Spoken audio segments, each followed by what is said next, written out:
कुंडली में ब्रह्म योग कैसे बनता है, किस प्रकार बनता है, उसकी स्थिति और परिस्थिति को जानना जरूरी है।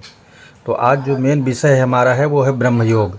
ब्रह्म योग की स्थिति में कुंडली में जब किसी के बनता है तो उसकी जीवन की शैली किस प्रकार होती है उसको जानना बहुत ज़रूरी है। तो मित्रों, सबसे पहले मैं सूत्र को देख लेता हूँ। सूत्र क्या है ब्रह्म योग बनने का? ब्रह्म योग का अर्थ होता है सत्य, ज्ञान, वैराग्य, सुख और भौतिक,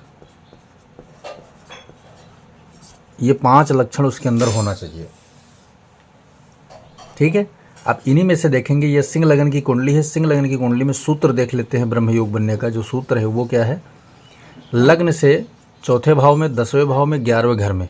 लग्न से चौथे भाव में, 10वें भाव में, 11वें घर में जब सूर्य, शुक्र और मंगल या फिर लग्न में ही इनमें से 2 ग्रहों का योग बन जाए, यानी युति बन जाए, तब कुंडली में बनता है ब्रह्म योग। ठीक है। अन्य सूत्र जो यहाँ लागू होने वाला है वो ये है कि मान लिया जाए कि चतुर्थ, दशम और 11वें घर में इनमें से कोई न कोई एक ग्रह विराजमान है और उसके ऊपर देवगुरु बृहस्पति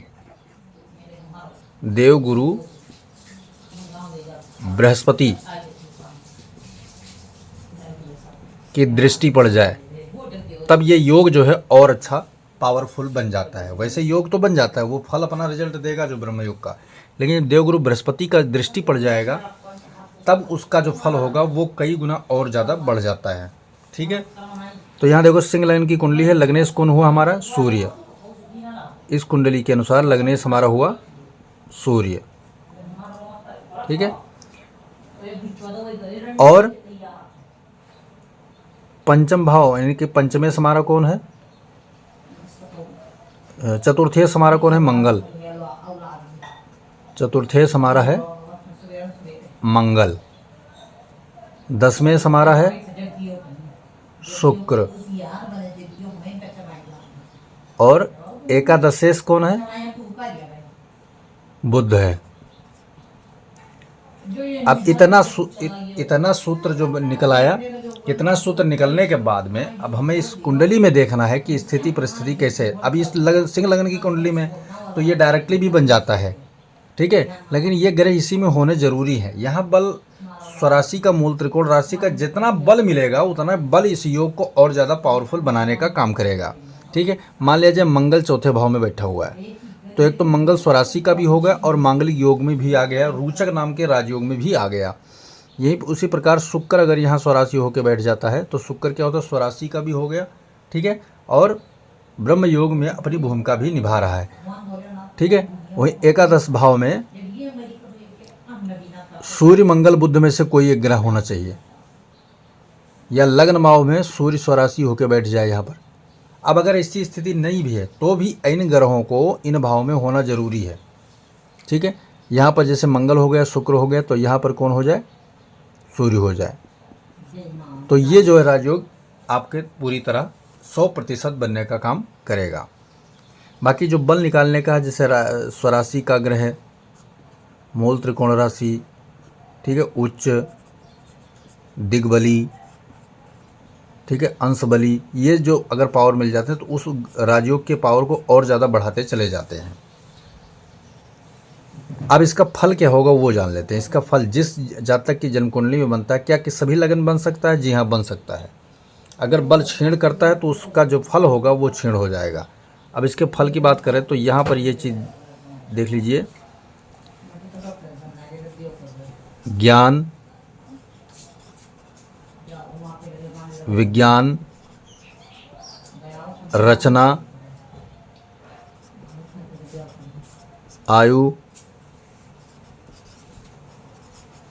विद्या, परंपरा, नीति, ठीक है, नीति और शासक,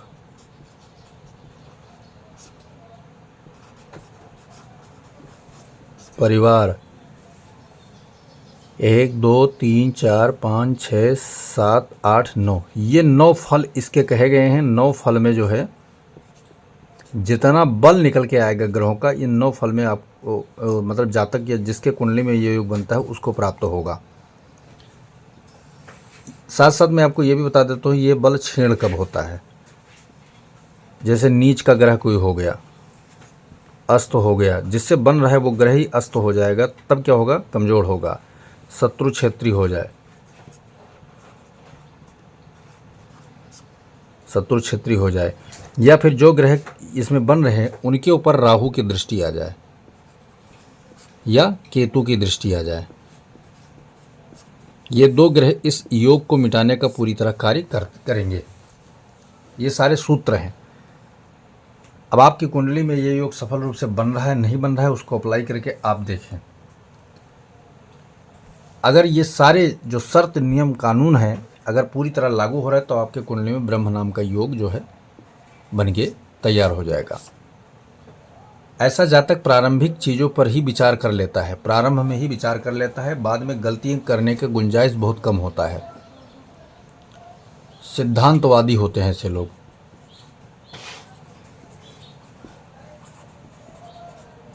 पहले से इनका डिसाइड होता है कि मुझे ये करना है, आगे चल के इसका ये फल होगा, ये होगा, यानी कि पूर्ववत विचार इनके अंदर ऐसी ज्ञान शक्ति होती है कि पूर्ववत सारी चीज़ विचार कर लेते हैं। थोड़ा सा ये ज्योतिष पर भी भरोसा करते हैं, ज्योतिष में इनकी मान्यता बहुत होती है, मुहूर्त वगैरह बहुत मान्यता करते हैं, और कहीं ना कहीं ये थोड़े से डरे से होते हैं, ईश्वर की सत्ता से डरते हैं। ब्रह्म उपासक इनके अंदर गुण होता है। कोई बात सामने आती है, भले ही वो नकारात्मक बात हो, लेकिन पूरी तरह विचार करने के बाद ही निर्णय ये करते हैं उस पर कि जो है हमारे लिए हितकर है भी या नहीं है। डायरेक्टली मतलब तुरंत ये विचार उस पर नहीं कर सकते कि हम इसको कर लेंगे देखा जाएगा वाली स्थिति नहीं है। तो मित्रों वीडियो पसंद आए तो लाइक करें, शेयर करें, सब्सक्राइब करें, साथ में बेल आइकन का बटन जरूर दबाएं ताकि हमारा नया लेटेस्ट वीडियो आप तक जरूर पहुंचे। वीडियो बिना स्किप करके देखेंगे तभी पूरी तरह समझ में आएगा। वैदिक ज्योतिष में ब्रह्म योग का संपूर्ण विश्लेषण ये रहा। जय सिया राम।